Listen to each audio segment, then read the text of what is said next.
تو اب اس کا مطلب یہ ہے کہ دنیا میں جتنے بھی فرقے ہیں وہ زندگی میں تو مسلمان ہیں مگر مرتے وقت مسلمان نہیں ہے، ورنہ جنت میں جاتے۔ تو اب وہ کون سا فارمولہ ہے جو مرتے وقت انسان کو کافر بنا لے؟ تو پیغمبر نے فرمایا الا ومن ماتا ولم یعرف امام زمانے ہی ماتا میتۃ الجاہلیہ، جو مرتے وقت اپنے امام کو نہ پہچانے، اپنے امام کو نہ پہچانے، جو اپنے امام کو، ہر جگہ ہے، جو اپنے امام کو نہ پہچانے،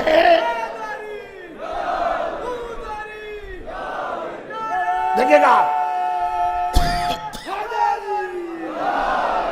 بہت مختصر سی سمجھ لیا۔ اب آپ کو فائدہ سمجھ میں آئے گا۔ اب وہ آپ کیلکولیٹ کر لیں، آپ حساب کر لیں حضور آصف جلال صاحب کہ 72 فرقے کیوں جہنم میں جائیں گے، ایک ہی کیوں جنت میں جائے گا؟ چونکہ مرنا شرط ہے مسلم۔ میری بات جا رہی نا اب تک؟ مرنا مسلم، مسلمان مرو، مرتے وقت دیکھا جائے گا مسلمان ہے یا نہیں ہے۔ تو اس کا چیک کیسے ہوگا؟ پیغمبر نے کہا چیک یہ ہے کہ جو اپنے امام کو نہ پہچانے وہ کفر کی موت مرا۔ توجہ چاہ رہا ہوں، لوگ پوچھتے ہیں پوچھو جا کے 72 فرقوں کا امام کون ہے؟ جب امام نہیں تو معرفت نہیں۔ اور ہمارے بچے سے بھی پوچھ لو تمہارا امام کون ہے، بچہ بھی بتائے گا۔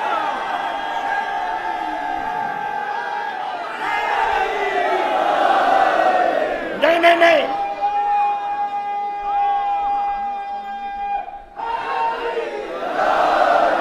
امامت ذہن میں رہے۔ میں بالکل آپ کے سامنے اسٹمپور بولنا چاہتا ہوں، کوئی پری پلان یا ایجنڈا نہیں ہے، اس لیے کہ وقت ہی نہیں ملتا مجلس کا۔ 5:45 بجے ہے، 10 منٹ ہے 6 بجنے میں۔ مجھ جیسا طالب علم آپ کی خدمت میں کیا بیان کر سکتا ہے اتنے کم وقت میں؟ توجہ کیجئے گا، کون مسلم مرے گا؟ جو امام کو پہچان کر مرے۔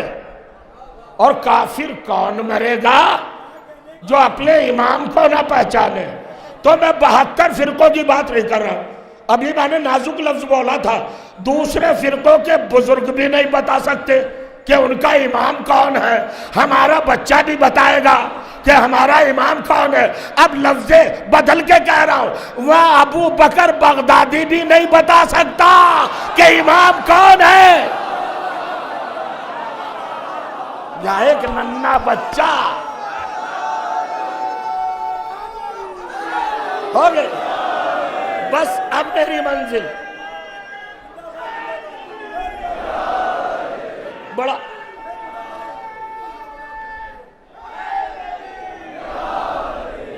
کل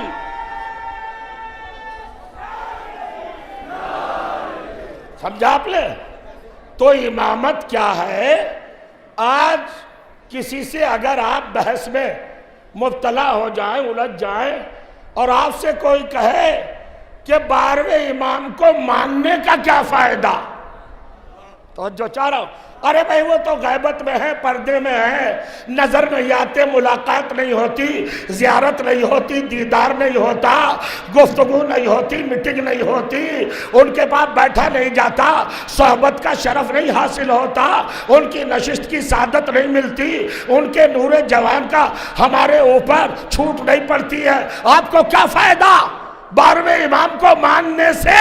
توجہ چاہ رہا، وہ تو پردے میں ہے۔ تو زمانے کو بتا دو یہ کیا کم فائدہ ہے کہ ہمیں کافر ہو کے نہیں مرنے دیتا؟ نہیں سمجھے آپ؟ کافر ہو کر نہیں مرنے دیتا، کفر تک نہیں جانے دیتا، سب کافر مر رہے۔ اب بڑی بات اور بڑی اہم بات یہ ہے عزیزوں، جس کو میں بڑی آسانی کے ساتھ آپ کے سامنے رکھنا چاہتا ہوں، غور کریے گا۔ دیکھیے ہر مسلمان انسانوں کی بات نہیں کرتا ہوں، دو چیزوں کے درمیان میں ہے.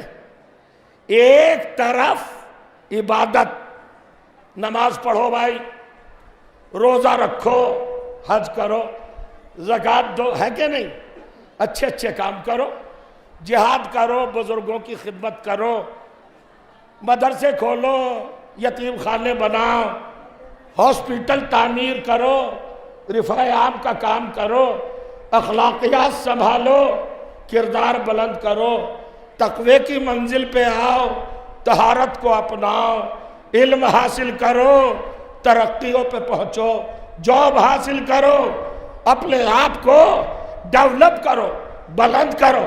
یہ ساری باتیں کون کہہ رہا ہے؟ اسلام. تو اسلام نے آپ کے کان میں کہی ہے؟ ہوگا نہیں، نہیں، وہ تو سب قرآن میں لکھا ہے. توجہ چاہ رہا ہوں. تو ہمیں اس دنیا میں کرنا کیا ہے یہ قرآن بتائے گا. کیا کرنا ہے جناب؟ نماز پڑھنا ہے. کس نے بتایا؟ قرآن نے. میں دعویٰ کر رہا ہوں اگر کوئی بیٹھا رہ گیا نا اپنی جگہ پر تو مجلس پڑھنا چھوڑ دوں گا.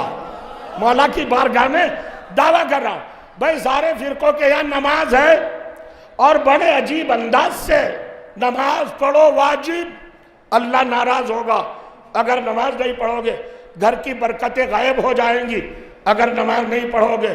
نحوست ڈیرا ڈال لے گی اگر نماز نہیں پڑھو گے.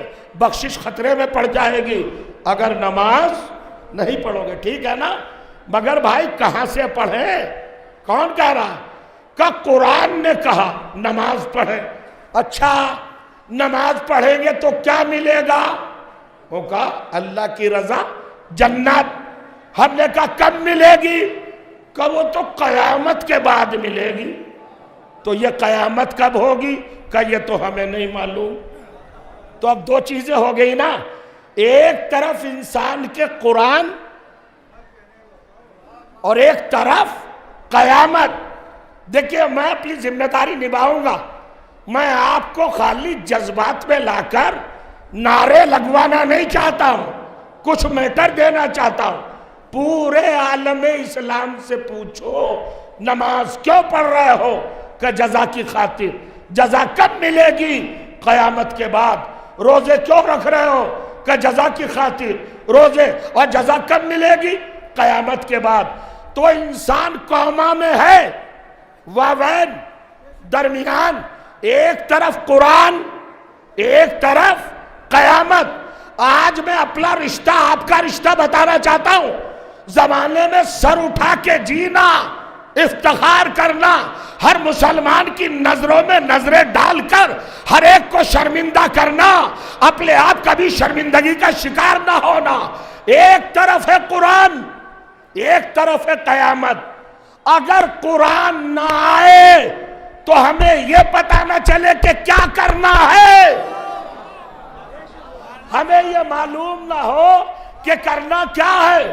اور اگر قیامت نہ آئے تو جزا نہیں ملے گی. تو اس کا مطلب یہ ہے کہ ہمارا رشتہ دونوں سے ہونا چاہیے. سارے مسلمان مائنس ہیں. ایک ہمارا فرقہ ہے جس کا رشتہ قیامت سے بھی ہے، قرآن سے بھی ہے. اب دلیل سنو.